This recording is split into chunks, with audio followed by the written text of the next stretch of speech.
One of the questions that's come up, and I'd like to ask you that directly, is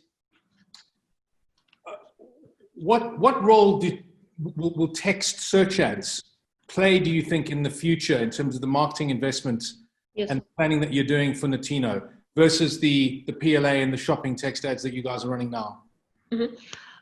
There is a whole spectrum. As I was showing the map of Notino in the Europe, and it spreads across Europe, you can see the gradual shift if you go from west to east. And in the west, more and more shopping.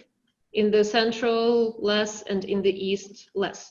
Some markets, for example, are still lacking even shopping campaigns. Just launched, for example, Slovenia still doesn't have it, and it's running entirely on the search ads. It doesn't have as much potential, but when there's a situation that you're competing in extremely competitive environment, you want to cover all those grounds, because Notino is leader in some of the countries, specifically when we talk about Central Europe, where the company was launched the first. In other countries, it's sometimes a humble top 3, humble top 5, the more competition grows. And if by some reason I'm not able to show in Belada's shopping ads, I still want to have my spotlight. If there is some person looking for the end of the page, I want to have that ad, I want to have it relevant. It still generates a lot of volume, and when you have your shopping campaigns basically beautifully done, and there is not sometimes as much volume to get extra, as PPC specialist, it's my job to get the best out of what we have with all the automation possible. Great, thank you. And let me ask you then, Olena, what extent does automation influence the top seller performances at Notino versus the mid-tail and the long-tail catalog performances? You know, where does that automation need to be guided more closely in terms of looking at those different categories? There is still a lot of space in top sellers, particularly when we talk about perfumes. Unfortunately for PPC specialists, many perfume houses have very weird namings of their perfumes. Sometimes it's very generic words, sometimes a bunch of different brands have the same name of the collection, or they call their new collection the same name as the brand house. It's just, it's clearly they didn't work in PPC. And for us, it becomes a challenge. Is the person looking for a brand? Is the person looking for the new launch? What is happening? So even in the top sellers that are, you know, the TV ads, the whole promotion that you see yourself bombarded sometimes on YouTube with the ads of the new launch, they still have space to improve, like, a lot. One of the best sellers, for example, is Lancôme La Vie est Belle, which is ironically in French is also translation of a very famous movie, It's a Beautiful Life, and it creates what people are searching for. In every country there is some trick.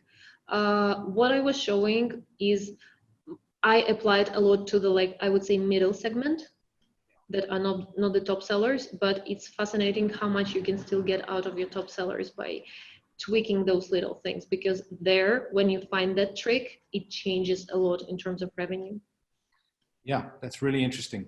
And I think a final question here, unless some more come up in the Q&A, would be, you know, with these products, with cosmetics, healthcare, we're talking really about some of the closest price parity catalogs in e-commerce, meaning that obviously different suppliers will be supplying different price points to e-commerce retailers, but in the end, the consumers are expecting to find prices at fairly equitable levels, meaning that the job of putting strong offers to them in the paid media part of the mix is going to be a challenge. How much weight does the share of voice impression side, the share side, count for in the search outcomes for Notino, especially with shopping? Does it matter to be dominating the PLA auctions, or is it better to be, you know, checking out the sales that really matter at the margin that you need? Could you just give us some perspective on that and how you deal with that at Notino? I'm lucky that we have a whole pricing department that deals with this on incredibly automated level. The prices are updated beyond daily so that we have the best offer.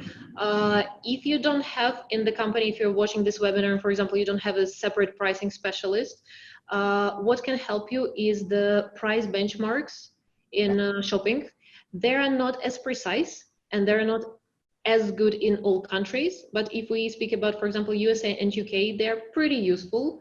Right. So you can use this data to orient yourself where you're at least to have some overview and maybe communicate with the decision maker, because sometimes the PPC specialist is not the person that will tell what the price will be. It's so many issues.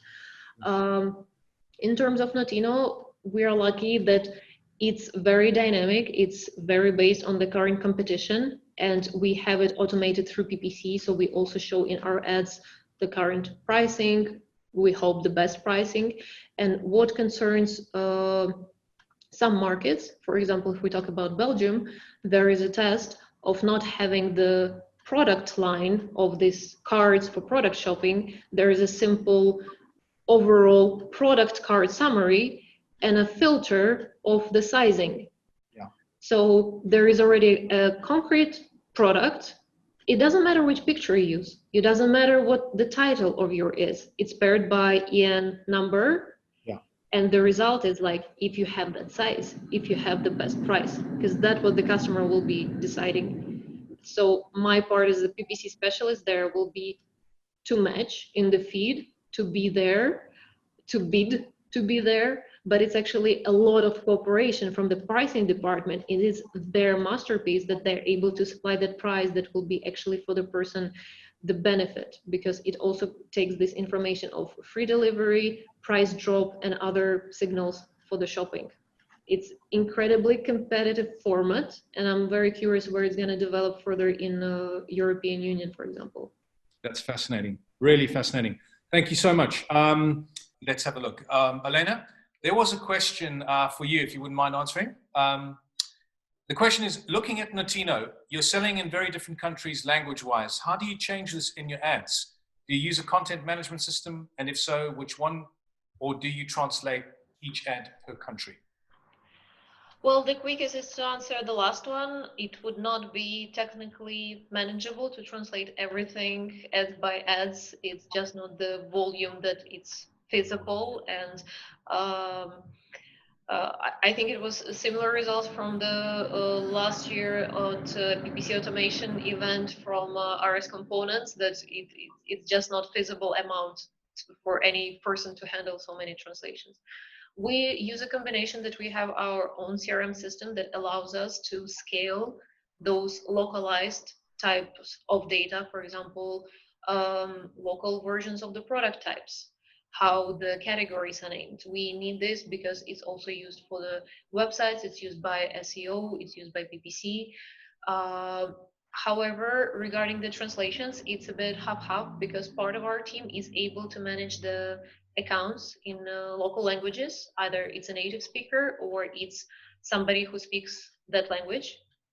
In terms of other countries that we don't understand the text whatsoever, we have to use a system from our localization team to request translations. We have best practices for the translations, whether it's somebody from customer care or a regional country manager working on translation, or even external agency. So we have from our side prepared best PPC ad writing practices, so that somebody who's not in the marketing is able to understand what we need in the text. So it's not translated, but it's localized. So it's the best for the customer. And because of automation with product search ads, feed automated generation, it's everything is local, automated, like absolutely automated. Thank you. Okay. Well, that's a great answer there. And I hope the person who asked the question got that.